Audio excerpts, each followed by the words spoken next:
मैं 13वां अध्याय पूरा पढ़ के सुना। ओम श्री परमात्मा ने नमः। 13वां अध्याय। उसके उपरांत श्री कृष्ण भगवान फिर बोले, हे अर्जुन, यह शरीर क्षेत्र है ऐसा कहा जाता है, और इसको जो जानता है उसको क्षेत्र ऐसा, क्षेत्रज्ञ ऐसा उनके तत्वों को जानने वाले ज्ञानीजन कहते हैं। एक और ए अर्जुन, तू सब क्षेत्रों में क्षेत्रज्ञ अर्थात जीवात्मा भी मेरे को ही जान, और क्षेत्रज्ञ का अर्थात विकार सहित प्रकृति का और पुरुष का जो तत्व से जानना है वह ज्ञान है, ऐसा मेरा मत है। दूसरा, इसलिए वह क्षेत्र जो है और जैसा है तथा जिन विकारों वाला है और जिस कारण से जो हुआ है, तथा वह क्षेत्रज्ञ भी जो है और जिस प्रभाव वाला है, वह सब संक्षेप से मेरे से सुन। तीसरा, यह क्षेत्र और क्षेत्रज्ञ का तत्व ऋषियों द्वारा बहुत प्रकार से कहा गया है अर्थात समझाया गया है, और नाना प्रकार के वेद मंत्रों से विभाग पूर्वक कहा गया है, तथा अच्छी प्रकार निश्चय किए हुए युक्ति युक्त ब्रह्म सूत्र के पदों द्वारा भी वैसे ही कहा गया है। चौथा, हे अर्जुन, वही मैं तेरे लिए कहता हूँ कि 5 महाभूत अर्थात आकाश, वायु, अग्नि, जल और पृथ्वी का सूक्ष्म भाव, अहंकार, बुद्धि और मूल प्रकृति अर्थात त्रिगुणमयी माया भी, तथा 10 इंद्रियां अर्थात श्रोत्र, त्वचा, नेत्र, रसना और घ्राण एवं वाक, हस्त, पाद, उपस्थ और गुदा, एक मन और 5 इंद्रियों के विषय अर्थात शब्द, स्पष्ट रूप, रस और गंध। 5वां, तथा इच्छा, द्वेष, सुख, दुख और स्थूल देव का पिंड एवं चेतना और धृति। इस प्रकार यह क्षेत्र यहाँ पर लिखा, जैसे खेत में बोए हुए बीजों का उनके अनुरूप फल समय पर प्रकट होता है, वैसे ही इसमें बोए हुए कर्मों के संस्कार रूप बीजों का फल समय पर प्रकट होता है, इसलिए इसका नाम क्षेत्र ऐसा कहा है। गीता अध्याय 15 श्लोक 7 और उसकी टिप्पणी देखनी चाहिए। गीता अध्याय 13 श्लोक 23 और उसकी टिप्पणी देखनी चाहिए। यहाँ लिखा, शरीर और अंतकरण की एक प्रकार की चेतन शक्ति, और गीता अध्याय 18 श्लोक 33-34 में देखना चाहिए।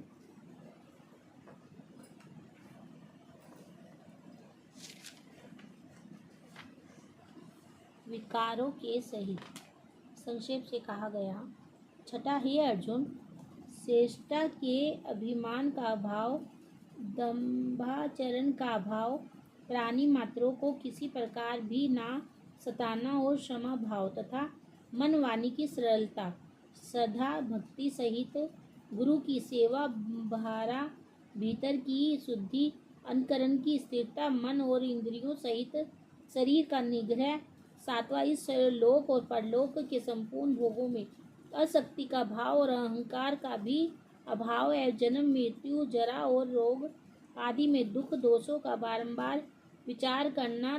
8वां, पुत्र, स्त्री, घर और घनादि में आसक्ति का भाव और ममता का ना होना, तथा प्रिय अप्रिय की प्राप्ति में सदा ही चित्त का सम रहना अर्थात मन के अनुकूल तथा प्रतिकूल के प्राप्त होने पर हर्ष शोकादि विकारों का ना होना। 9वां, मुझ परमेश्वर में एक ही भाव से स्थित रूप ध्यान योग के द्वारा अव्यभिचारिणी भक्ति तथा एकांत और शुद्ध देश में रहने का स्वभाव और विशेषता, मनुष्यों के समुदाय में प्रेम का ना होना।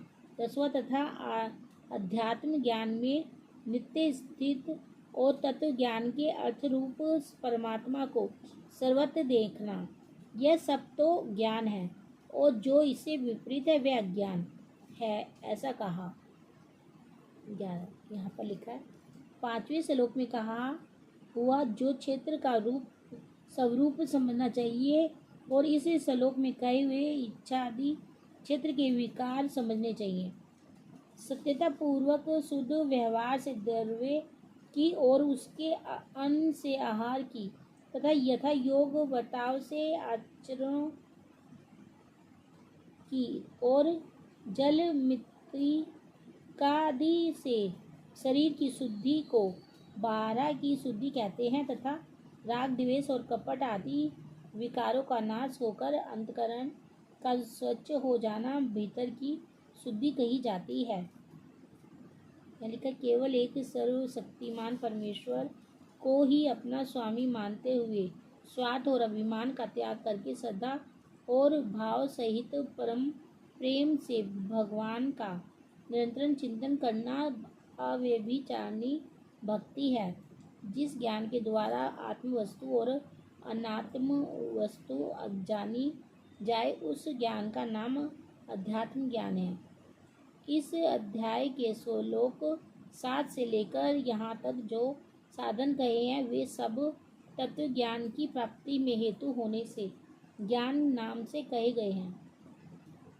ऊपर कहे हुए ज्ञान के साधनों से विपरीत जो मान दंभ हिंसा आदि है वे अज्ञान की बुद्धि में हेतु होने से अज्ञान नाम से कहे गए हैं।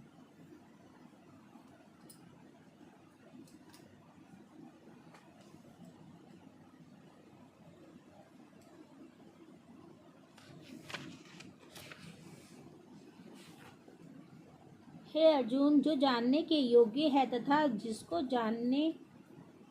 जानकर मनुष्य परमानंद को प्राप्त होता है उसको अच्छी प्रकार कहूँगा।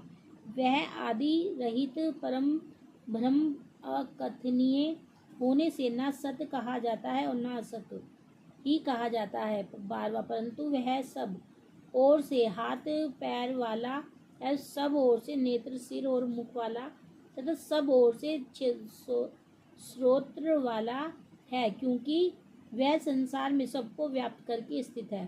13वां और संपूर्ण इंद्रियों के विषयों को जानने वाला है, परंतु वास्तव में सब इंद्रियों से रहित है तथा अशक्ति रहित और गुणों से अतीत हुआ भी अपनी योग माया से सबको धारण पोषण करने वाला और गुणों को भोगने वाला है। 14 तथा वह परमात्मा चराचर सब भूतों के बाहर भीतर परिपूर्ण है और चर अचर रूप भी वही है और वह सूक्ष्म होने से अविज्ञेय है तथा अति समीप है और दूर में भी स्थित वही है। 15 और वह अविभाग रहित एक रूप से आकाश के सदृश से परिपूर्ण हुआ भी चराचर संपूर्ण भूतों में पथक पथक के सदृश से स्थित प्रतीत होता है तथा वह जानने योग्य परमात्मा विष्णु रूप से भूतों को धारण पोषण करने वाला और रुद्र रूप से संहार करने वाला तथा ब्रह्म रूप से सबका उत्पन्न करने वाला है। 16 वह ब्रह्म ज्योति का भी ज्योति एवं माया से अति परे कहा जाता है। आकाश जिस प्रकार वायु अग्नि जल और पृथ्वी का कारण रूप होने से उनको व्याप्त करके स्थित है, वैसे ही परमात्मा भी सबका कारण रूप होने से संपूर्ण चराचर जगत को व्याप्त करके स्थित है। जैसे सूर्य की किरणों में स्थित हुआ जल सूक्ष्म होने से साधारण मनुष्य के जानने में नहीं आता है, वैसे ही सर्वव्यापी परमात्मा भी सूक्ष्म होने से साधारण मनुष्य के जानने में नहीं आता है। वह परमात्मा सर्वत्र परिपूर्ण और सबका आत्मा होने से अत्यंत समीप है। सदा रहित अज्ञानी पुरुषों के लिए ना जानने के कारण बहुत दूर है। जैसा महाकाश विभाग रहित स्थित हुआ भी घड़ों में पथक पथक के सदृश प्रतीत होता है, वैसे ही परमात्मा सब भूतों में एक रूप से स्थित हुआ भी पथक पथक की भांति प्रतीत होता है। गीता अध्याय 15 श्लोक 12 में देखना चाहिए।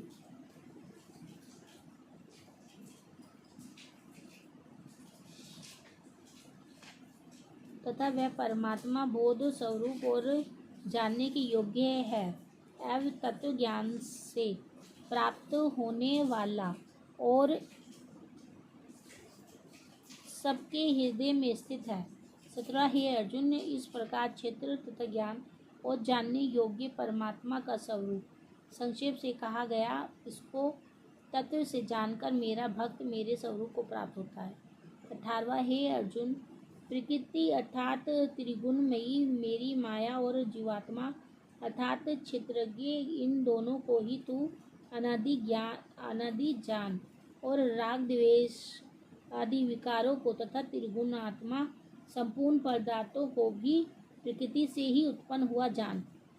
19, क्योंकि कार्य और कारण के उत्पन्न करने में हेतु श्लोक 5-6 में विकार सहित क्षेत्र का स्वरूप कहा है। श्लोक 7 से 11 तक ज्ञान अर्थात ज्ञान का साधन कहा है। श्लोक 12 से 17 तक ज्ञान का स्वरूप कहा है। आकाश, वायु, अग्नि, जल और पृथ्वी तथा शब्द, स्पष्ट रूप, रस, गंध इसका नाम कार्य है। बुद्धि, अहंकार, मन तथा श्रोत्र, त्वचा, रसना, नेत्र और प्राण, वाक, हस्त, पाद, उपस्थ और गुदा, इन 13 का नाम कारण है। प्रकृति कही जाती है और जीवात्मा सुख दुखों के भोक्तापन में अर्थात भोगों में हेतु कहा जाता है। 20, परंतु प्रकृति में स्थित हुआ ही पुरुष प्रकृति से उत्पन्न हुए त्रिगुणात्मक सब पदार्थों को भोगता है, और इन गुणों का संग ही इस जीवात्मा की अच्छी बुरी योनियों में जन्म लेने में कारण है। किस वास्तव में ये तो यह पुरुष इस देह में स्थित हुआ भी पर अर्थात त्रिगुणमयी माया से सर्वथा अतीत ही है। केवल साक्षी होने से, उपद्रष्टा और यथार्थ संपत्ति देने वाला होने से, अनुमंता सब को धारण करने वाला होने से, भर्ता जीव रूप से वह भोक्ता तथा ब्रह्मादिकों का भी स्वामी होने से, महेश्वर और शुद्ध सच्चिदानंद घन होने से परमात्मा ऐसा कहा गया है। 22, इस प्रकार पुरुष को और गुण के सहित प्रकृति को जो मनुष्य लिखा प्रकृति शब्द का अर्थ गीता अध्याय 7 श्लोक 14 में कही हुई भगवान की त्रिगुणमयी माया समझाना चाहिए। तत्व गुण के संग से देव योनियों में, रजोगुण के संग से मनुष्य योनियों में, और तमोगुण के संग से पशु पक्षी आदि नीच योनियों में जन्म होता है।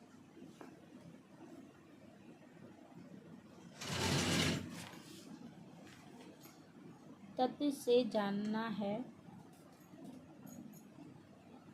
वह सब प्रकार से बढ़ता हुआ भी फिर नहीं जन्मता है, अर्थात पुनर्जन्म को नहीं प्राप्त होता है।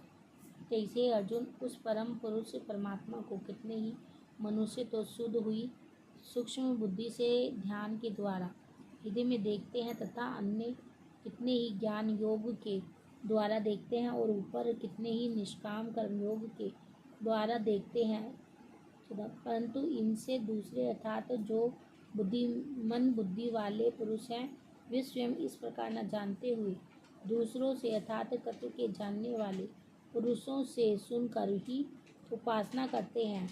यहाँ लिखा, दृश्य मात्र संपूर्ण जगत माया का कार्य होने से क्षण भर नाशवान, जड़ और अनित्य है, तथा जीवात्मा नित्य चेतना, निर्विकार और अविनाशी अशुद्ध बोध स्वरूप सच्चिदानंद घन परमात्मा का ही सनातन अंश है। इस प्रकार समझ कर संपूर्ण मायिक पदार्थ के संग का सर्वथा त्याग करके परम पुरुष परमात्मा में ही एक ही भाव से नित्य स्थित रहने का नाम उनको तत्व से जानना है, जिसका वर्णन गीता 6 में श्लोक 11 से 32 तक विस्तारपूर्वक किया है, जिसका वर्णन गीता अध्याय 2 में श्लोक 11 से 30 तक विस्तारपूर्वक किया है, जिसका वर्णन गीता अध्याय 2 में श्लोक 40 से अध्याय समाप्ति प्रांत विस्तारपूर्वक किया है।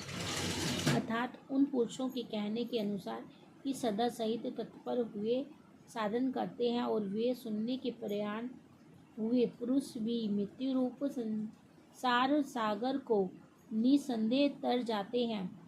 25 हे अर्जुन, यावान मात्र जो कुछ भी स्थावर जड़म वस्तु उत्पन्न होती है, उस संपूर्ण को तू क्षेत्र और क्षेत्रज्ञ के संयोग से ही उत्पन्न हुई जान। अर्थात प्रकृति और पुरुष के परस्पर के संबंध से ही संपूर्ण जगत की स्थिति है। वास्तव में तो संपूर्ण जगत नाशवान और क्षणभंडर होने से नित्य है। 26 इस प्रकार जानकर जो पुरुष नष्ट होते हुए सब चराचर भूतों में नाश रहित परमेश्वर को समभाव से स्थित देखता है, वही देखता है। 27 क्योंकि वह पुरुष सब में समभाव से स्थित हुए परमेश्वर को समान देखता हुआ अपने द्वारा आप को नष्ट नहीं करता है, अतः शरीर का नाश होने से अपने आत्मा का नाश नहीं मानता है। इससे वह परम गति को प्राप्त होता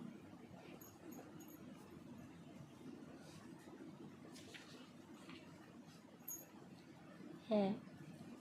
28 और जो पुरुष संपूर्ण कर्मों को सब प्रकार से प्रकृति से ही किए हुए देखता है, अर्थात इस बात को तत्व से समझ लेता है कि प्रकृति से उत्पन्न हुए संपूर्ण गुण ही गुण में बढ़ते हैं तथा आत्मा को अकर्ता देखता है, वही देखता है।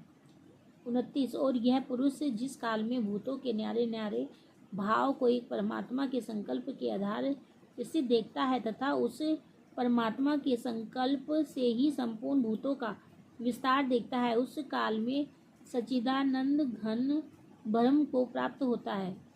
30 हे अर्जुन, अनादि होने से और गुणातीत होने से यह अविनाशी परमात्मा शरीर में स्थित हुआ भी वास्तव में ना करता है और ना विलिपायमान होता है। 31 जिस प्रकार सर्वत्र व्याप्त हुआ भी आकाश सूक्ष्म होने के कारण लिपायमान नहीं होता है, वैसे ही सर्वत्र देह में स्थित हुआ भी आत्मा गुणातीत होने के कारण देह के गुणों से लिपायमान नहीं होता है।